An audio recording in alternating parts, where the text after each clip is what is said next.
This podcast is brought to you by the North Dakota Petroleum Foundation. From heating our homes and powering our vehicles to cell phones, clothing, and medical equipment, oil and natural gas makes everyday life better. North Dakota Oil and Natural Gas, advancing the possibilities. Learn more at ndpetroleumfoundation.org.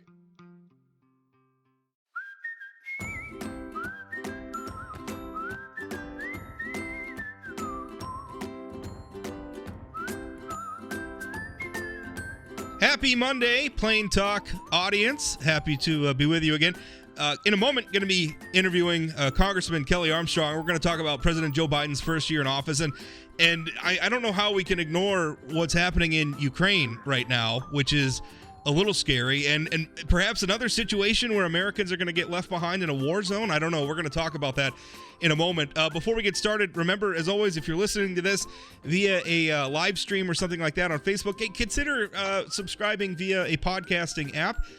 Really, that's the best way to engage with the content. You'll get notifications when new content comes up. It's really awesome. And also, if you want to read all of my content that I write about, because that's what I primarily do, I write for a living, you should subscribe to the Fargo Forum. And not just the Fargo Forum. If you subscribe to the Fargo Forum, you get all of them. You get the Grand Forks Herald, Jamestown Sun, Dickinson Press, all of our Minnesota papers. We have Duluth, Bemidji, Rochester. That's a lot of content for $10 a month. Easiest place to go to subscribe is inforum.com/subscribe. Or, if you go to any of our publications and click subscribe, that's the best way. And again, $10 a month, that's a pretty good deal for our content. All right, Congressman Kelly Armstrong, how you doing?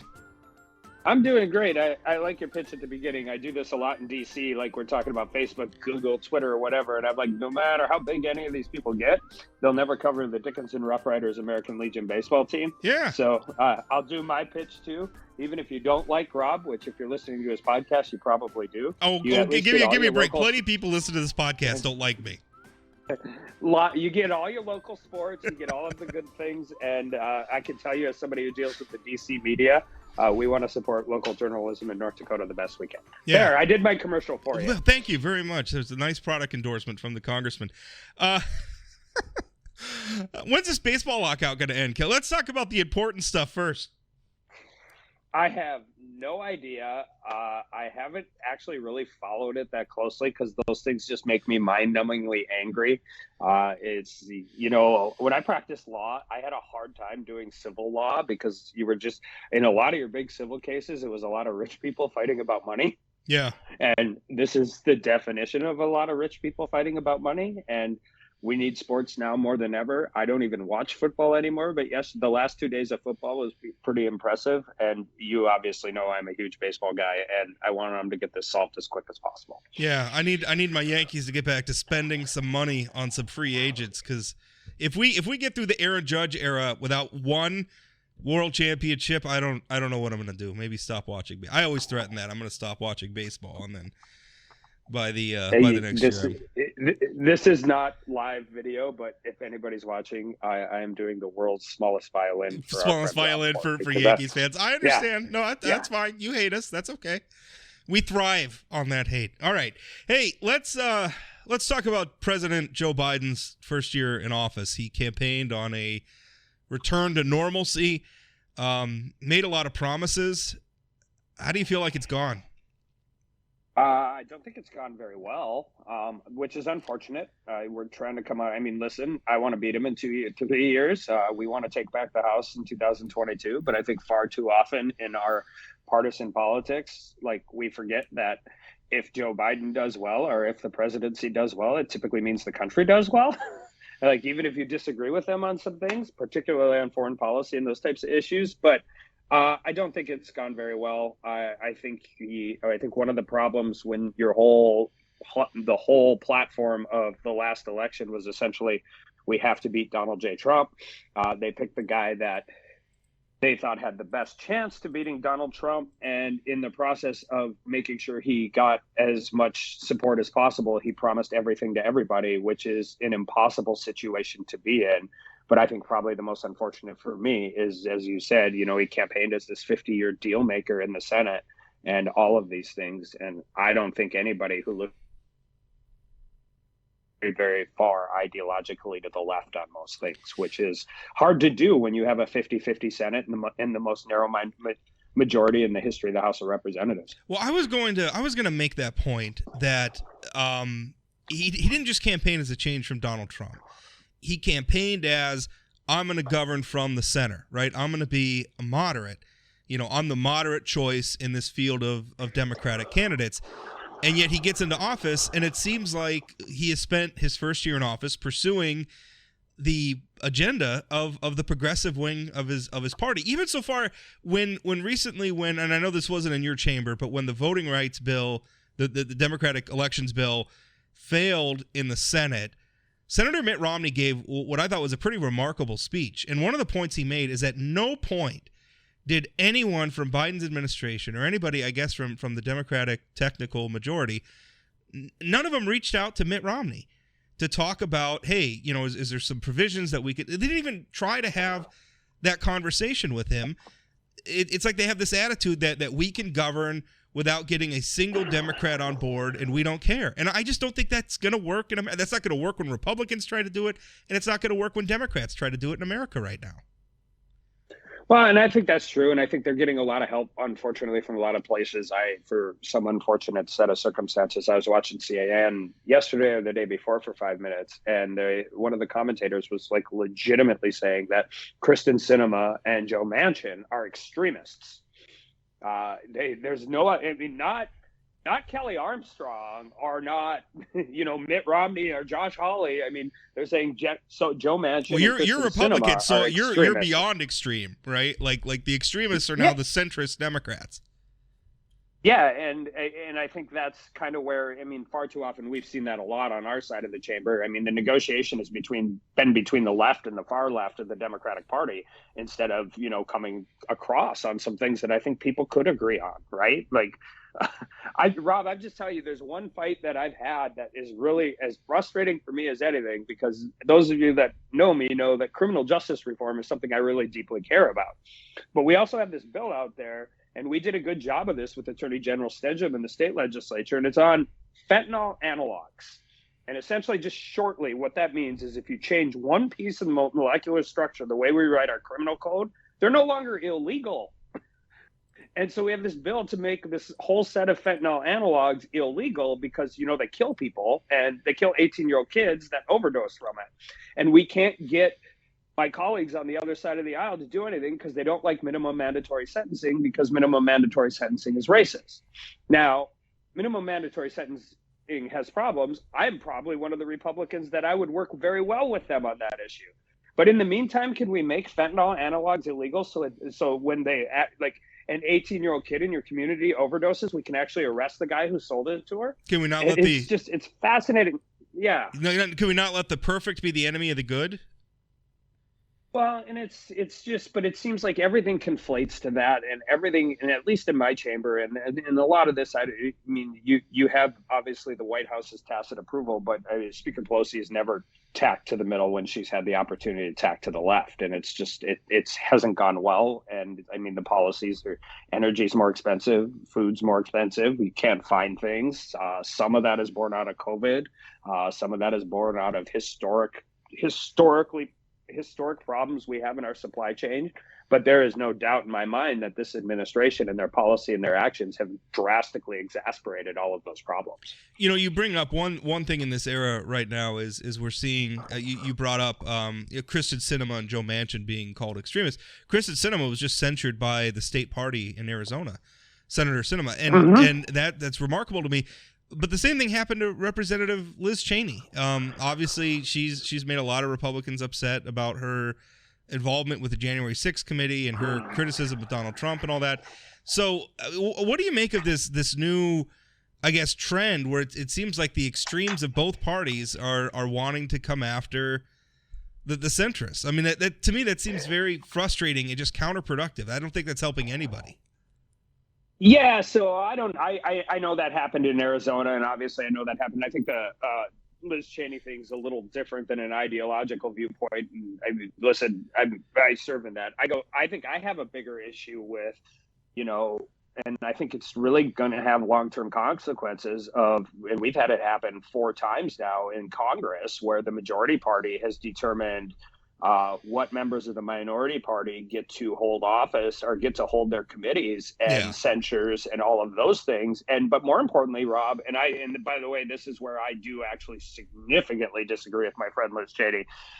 As somebody who used to do this for a living, it's like we use the word unprecedented to change all the rules. Like we change because this is so severe that the normal rules and institutional norms cannot apply. I just fundamentally come from the viewpoint that the toughest cases is when your rules and your procedures have to work the best. And we are doing that a lot right now. The Democratic majority is doing that a lot. And that I'm really worried is going to functionally change the institution of Congress, because, listen, it's a political body, and there's a reason they don't want to get rid of the filibuster in the Senate, because they don't want the Senate to turn into the House, and they're right. But the House is awesome. But what the House is very reactive. And if you continue to do these things, it's almost impossible for us not to do something when we get back the majority, because just far too many of our own supporters are going to demand it. Well, I think getting back to what the topic we started with President Biden's first year in office, that's one of the things is I had hoped that we were going to get away from some of the stuff like you just mentioned, where the majority party is dictating to the minority party who gets to serve on the committees. Now, traditionally, that's up to the minority caucus leadership. So that would be up to the House minority leadership, and they decide, well, we want this person on this committee, and that's all done within the caucus. And now we've had on multiple occasions, as you said, we're just not doing that anymore. And the problem is the Democrats are doing it now, and they're saying, well, it's an extraordinary situation, and that justifies changing all the rules. But I guarantee you, when Republicans get power, you guys are going to do the same thing. And that's the problem. Is it's just this constant escalation. They do it, so we feel justified in doing it, so we do it, and then they feel justified in going even further because we did it. Like, it goes around and around, and ultimately it doesn't serve any of us well. I've said this numerous times on both sides, and I mean it. And I think fundamentally, all politics used to be local, and now all politics is turning national. But there seems to be this view in Washington that we work for somebody other than who we work for. You can pick whichever person you want. It can be Representative Gosar from Arizona. It can be Representative Omar from Minneapolis. It can be It can be Representative Swalwell, or it can be Representative Jordan. Like I just picked 4 people that the other side has significant problems with. Problem is, they don't work for anybody in D.C. They work for their constituents. And I am not going to tell the people of Arizona who to send to Congress. I'm not going to tell the people of Minneapolis who to send to Congress. I have enough I feel blessed that the people in North Dakota send me to Congress. But if you continue to do that, then it ends up being what you do is you're not silencing Jim Jordan's voice. You're silencing an entire group of people all across, not just his district in Ohio, but across the country that have a significantly different ideological viewpoint than whoever happens to hold the speaker gavel. And that's why it's so important. It's not about whether one member of Congress is on a committee or not. It's about the other side's ideological viewpoint determining what voices are going to be heard. And that is really, really problematic. And it's something that I hope we don't do it in the same way, not because I'm not interested in having that fight, but I just firmly believe that I represent the people of North Dakota. I don't represent the people of Southern California. That's not who I represent in Congress. And that's not my job, is to police their members of Congress. And if we get into that, then the question is, with this stuff always becomes, who polices the policers? And I think it becomes a problem too. Like I'm a firm believer in that the vote, and maybe this is unpopular from a political point of view because everybody wants the voters to support them. I'm lucky that I don't have to get elected ever. So I'm free to say a lot of the problem starts with the voters. And I'm a firm believer in voters getting exactly what they voted for. So if they voted for some idiot, whether it's a Republican or a Democrat, who goes to Congress and makes an ass out of themselves and becomes ineffective at advancing policy and advancing the agenda of their state or their district, then I don't think we should protect that person's constituency from the consequences of their action, which I think kind of gets to your point. I'm not in charge. You're not in charge of what the people of who the people of Arizona or Florida or Delaware, who they vote for. Yeah. That's up to them. And if they vote for somebody who's not very good at their job, then the people of Delaware should suffer that consequence. Hopefully next time they elect somebody better. But I'm very much in letting things play out and letting the voters suffer the consequences of their actions. Well, and the nature of politics in the 21st century, particularly in the House out there anyways, leadership it's a very leadership-heavy body to begin with. But the natural conclusion to what we're talking about is you absolutely have to curry favor at all given times with your own leadership, or even potentially the opposing side's leadership, in order to in order to remain relevant. And that's a terrible place to be. That's functionally why the U.S. House of Representatives exists, and you get to go home every 2 years and ask to get reelected. You say curry favor, and I don't think you meant that pejoratively. Curry favor. Another way to put that is building consensus, right? Like another way of that is let's build consensus around. I have this set of priorities. You have this set of priorities. Let's agree where we could agree, and maybe you disagree with me on this, and I disagree with you on that. But we're going to trade some horses, and we're going to get something done. That's democracy. Like that's how it's supposed to work.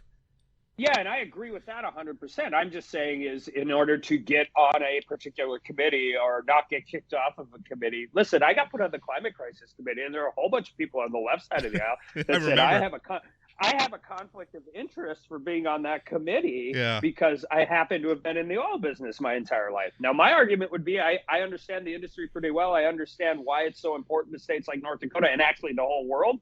But if I have to rely on Speaker Pelosi to be whether or not I am the guy sitting on that placed on that committee, what do you think the chances are I'd have got on that? I feel like if we're going to discuss, I feel like if we're going to discuss climate change, people who represent the interests of Sierra Club and all those interests, they should be a part of the discussion.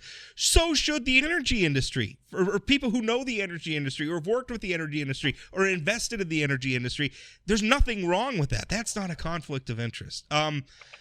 So things are looking. I don't want to. Who knows? We're a long way out from Election Day, but I think most people are feeling like Republicans are coming into Election Day, the midterms, with some momentum behind them. I think. Listen, unless you're under a rock, under another rock, you have to be able to tell what's going on. And we have a really good shot, and I'm excited about it. But I'm also an old baseball coach, trailer, and state party chairman. We should not be measuring the grades. No. We have to still get out there. We still have to do the work. We still have to get our message out, and not be crazy. So and that's good advice right now. But my my interest in it is not so much we already know who's going to win. My interest is how Republicans coming back. 2020 was a brutal election, at least at the national level for the White House race, but not in the House. Exactly, because the House gained traction, and even in the Senate, things might not have been so bad, but for some runoffs in Georgia. But why do you think Republicans are able to? Why do you think you guys kind of have the wind at your backs, at least for now? So I think a couple things, because I serve on NRCC, which is the political arm, and I deal with that. One, our candidate recruitment was great. We elected more veterans, more women, more conservatives, by the way, that have happened in a very, very long time. And anytime you can get your representation in Congress to look more like your representation in the country at whole, particularly in your particular districts. And then I think, unfortunately, one of the things, I just think this is true. I think that's why you're starting to see more Latino voters come over to Republicans and deal with this, is because when you start talking about woke socialism, there are a lot of people, immigrants that have come from places that have tried that it hasn't worked out very well. And when everything has turned into an identity politics and all of those things, I think there's a real natural backlash to that. And then, there's historically, we like to make everything in the here and now, and we need to. I always say the next election is the most important election in our history for one reason and one reason only. It's the only one we can affect the outcome of. Every other election has happened.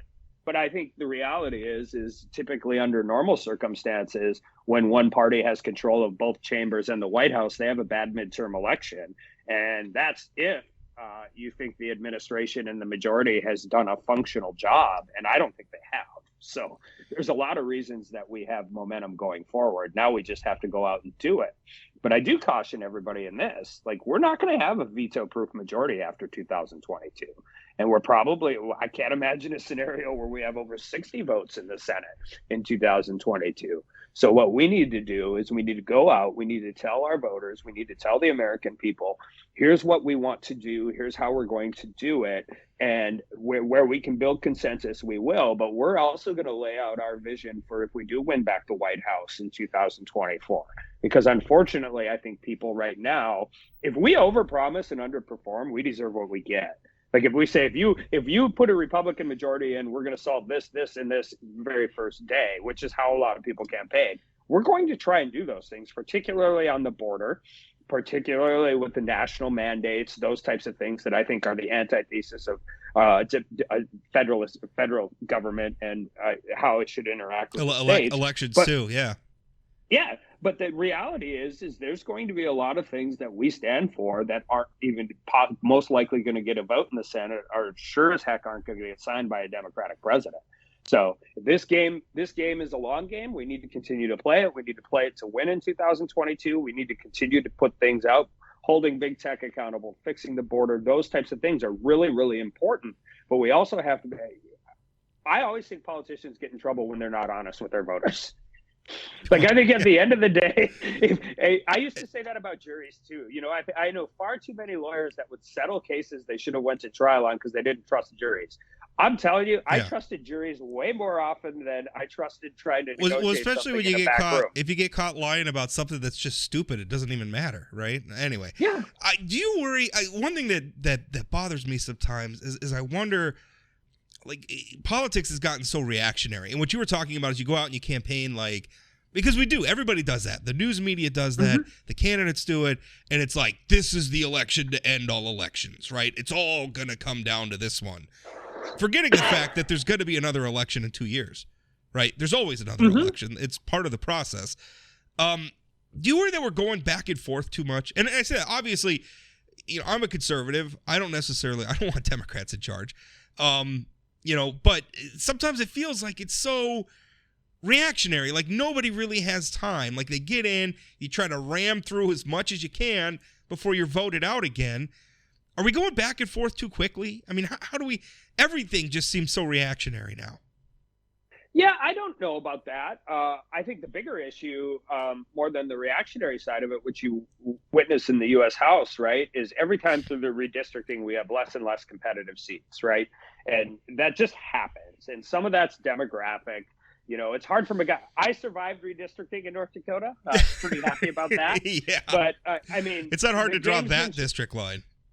Yeah, the gamesmanship that is played in different states exists, and it's a real issue. And it doesn't matter if it's democratically controlled or Republican controlled, right? If anybody wants to think that only Republicans gerrymander, go look at a map of Illinois. Just go look at a congressional map of Illinois and tell me this is only a Republican problem.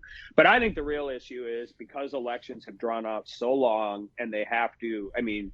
And they've started earlier, which more access to the ballots and making it easier for voting is good. But there are far too many people in D.C. that simply have to run for re-election the day they get elected. And that makes it harder to, you know, govern and deal with those things. And that doesn't mean I think we shouldn't have 2-year elections. I just wish we could, you know, start them a year out instead of the day after you get sworn in. But I think that, I mean, like outside, if people want to know nobody cares about arcane Senate rules. Like nobody cares. Like I barely care, and I'm here. But what you care about is making sure that you have a place where the minority, whether it be Democrats or Republicans, still has a seat at the table, and that's how the Senate is supposed to function. And I think the House is designed to be reactionary. So it's this crazy circus that is the U.S. House of Representatives. I'm not sure the changes we would try to make it better wouldn't actually make it worse. Yeah, I mean, I'm all for. I'm for the brawl, right? I'm for everybody having their say. The problem is we got to get back to respecting outcomes and governing in a way that recognizes that the 40% of the people that didn't vote for you still matter and still live in the communities, and they're still going to have a voice. And one day they might be the majority again. In fact, they will, because politics is always cyclical. This would circle back to what we were talking about the Biden administration. And I think that's where you really get into, they thought they had some kind of FDR mandate. and they have done almost They no have a negotiating. technical majority. Yeah, you're absolutely right. Yeah. I mean, they've been carrying on like we have a technical majority in the Senate. It's 50-50 plus the vice president's vote, right? That's the only reason they have the majority, and they don't call Mitt Romney on their key pieces of on their key legislation, right, of the year, like their election, like we're so upset about this, and we're spending all this time on this, and we don't make one call to a Republican senator who might be willing to if you made some concessions, might be willing to come over. You don't make one call to that person?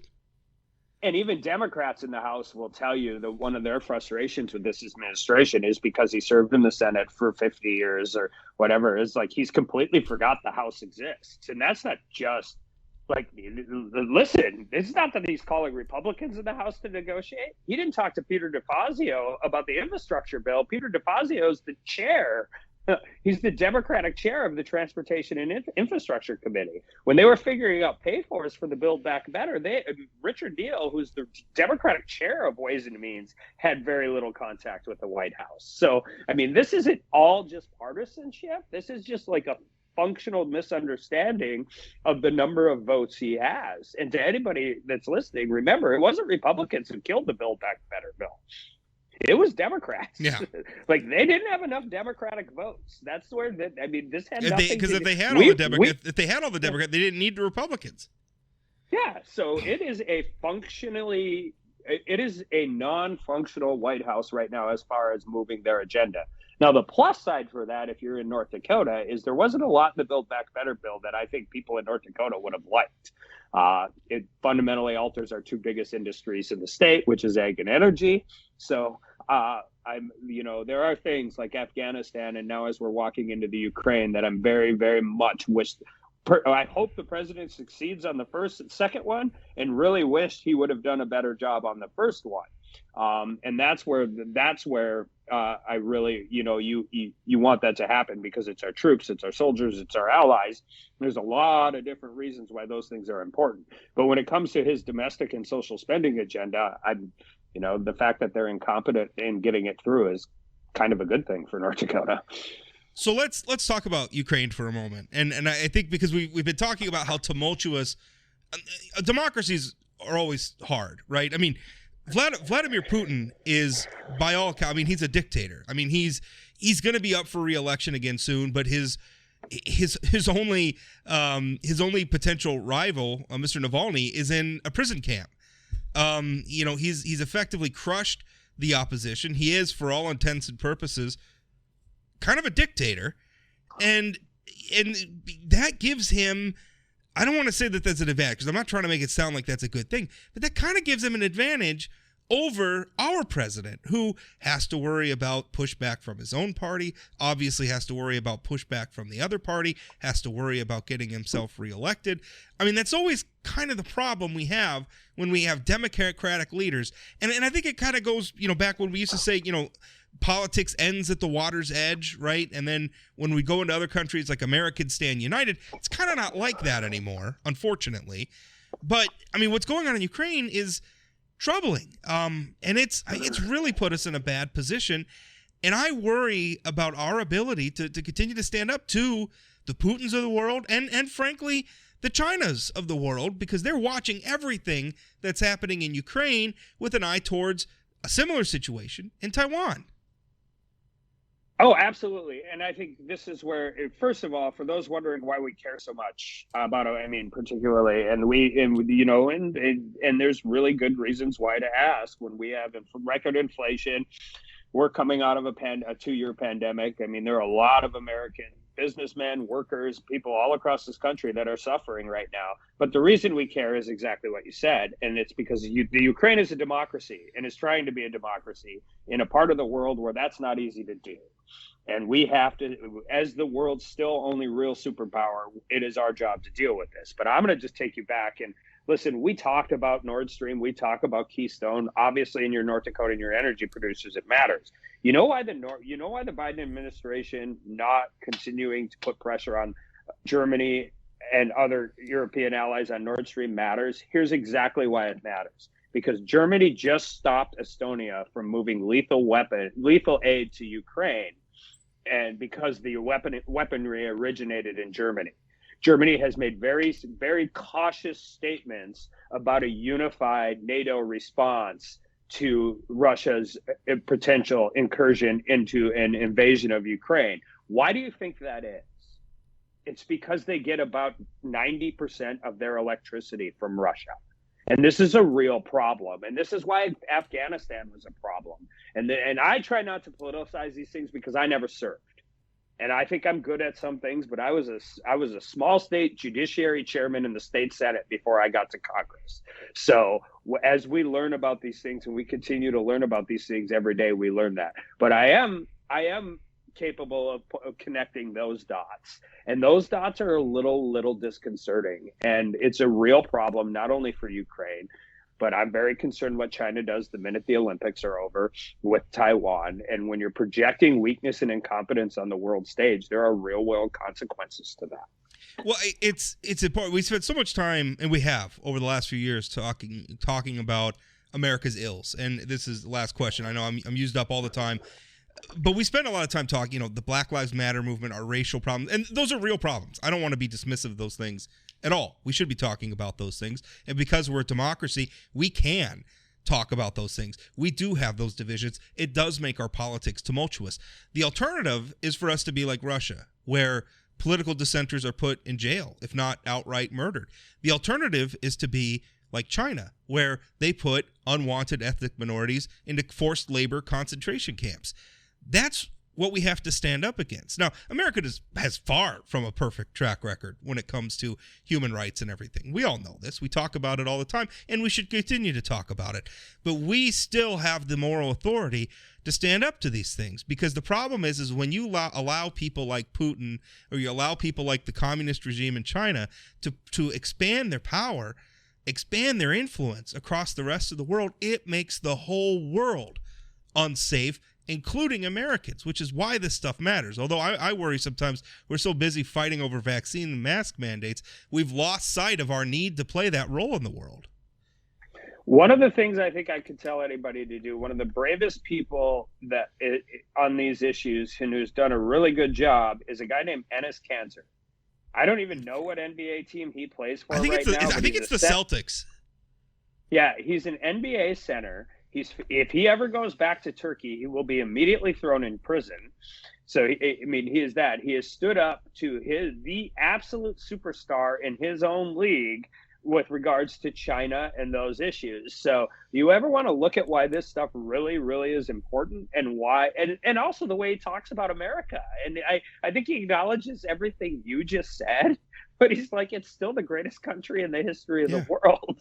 And that is true. So one, we should have a little more perspective about what our fights are about. But two, if you don't want to listen to the political rhetoric associated with all this stuff, do yourself a favor, go follow a guy who is absolutely going against the grain. By the way, his entire organization is more interested in selling merchandise in China than it is in actually talking about the things that need to be talked about. So he's not just bucking LeBron James and his former country. He's bucking the people he works for, and to do it. And it's really impressive to watch. If anybody wants to know why we talk about sports all the time, is because some of your greatest stories come out of sports, and they don't always happen on the court or on the baseball field.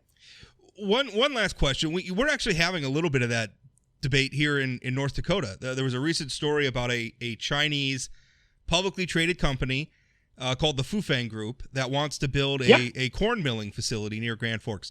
Now, just on paper, this is a great thing, right? And I understand why people who I have a lot of respect for, like Mayor Brandon Bochensky, Governor Doug Burgum, Senator John Hoeven, I understand why people are supporting this deal.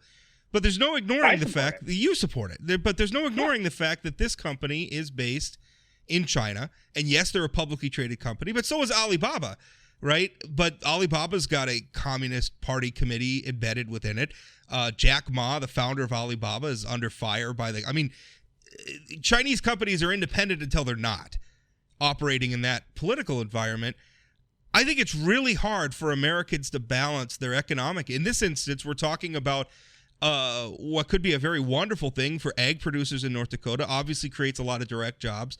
That's a good thing. But how do we balance that with the fact that this is a company that operates in a communist dictatorship that puts millions of people in concentration camps among all of its other sins. How do we balance those things? Well, and I think so.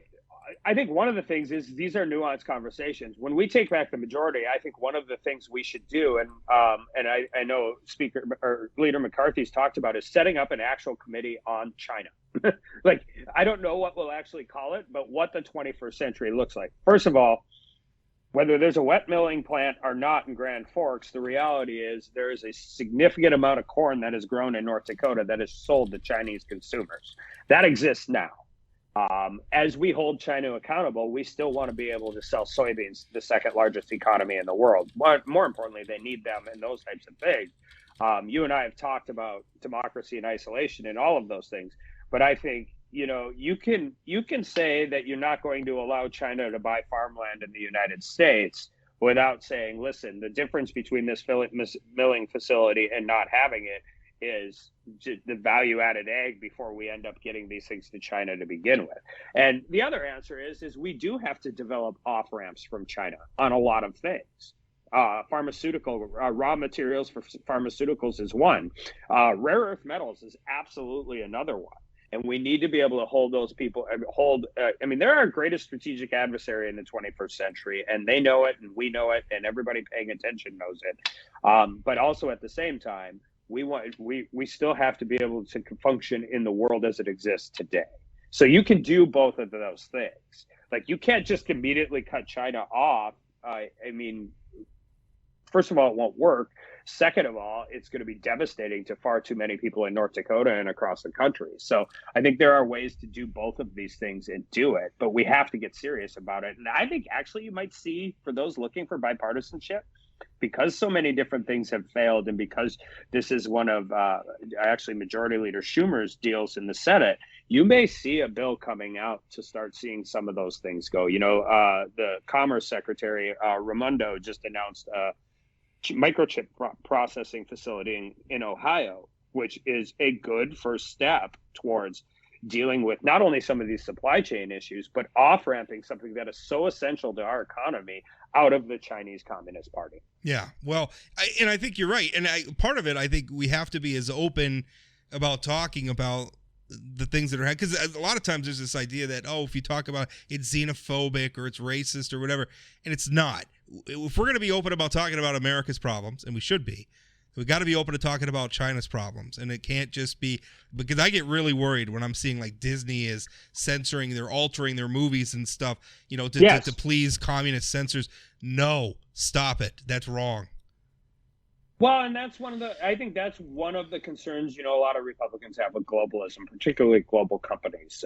Global companies, even if they're American companies, are oftentimes, that when we talk about the greatest generation and after World War II, we need to bring back a little more, and not just made in America for whatever, a suit coat or a pair of shoes or whatever, but we have to start having a conversation about that. And that's what I really do believe that is one thing that a lot of my colleagues on the Republican side of the aisle have started to figure out. Listen, if you are going to try boycott Georgia, if you're Coca-Cola, you're going to boycott Georgia over a voting rights bill, by the way, that is actually not that extreme or draconian, but you're going to continue. It's easier to vote in Coke Georgia product than it is in Delaware, frankly, but all right. It's a lot easier to vote in Georgia than China. Yeah, well, also, and unlike Russia, your votes matter. So we need to talk to our business community, big and small, and they have to get better at not just outsourcing their guilt. Well, and I'm going to continue to talk about that. And we can end the interview here, but I think Americans too have to get a grip maybe and get some perspective on, yes, America's myriad problems are worth talking about, but let's get some flippin' perspective. We're boycotting entire states over relatively minor social policy issues. Meanwhile, we're as long as the sneakers keep coming out of China, we're just fine with that. Doesn't make any sense. Kelly, thank you so much. It doesn't make any sense. Yeah. None at all. And we'll keep talking about it. Thanks for having me, Rob. Yeah, thank you, Kelly.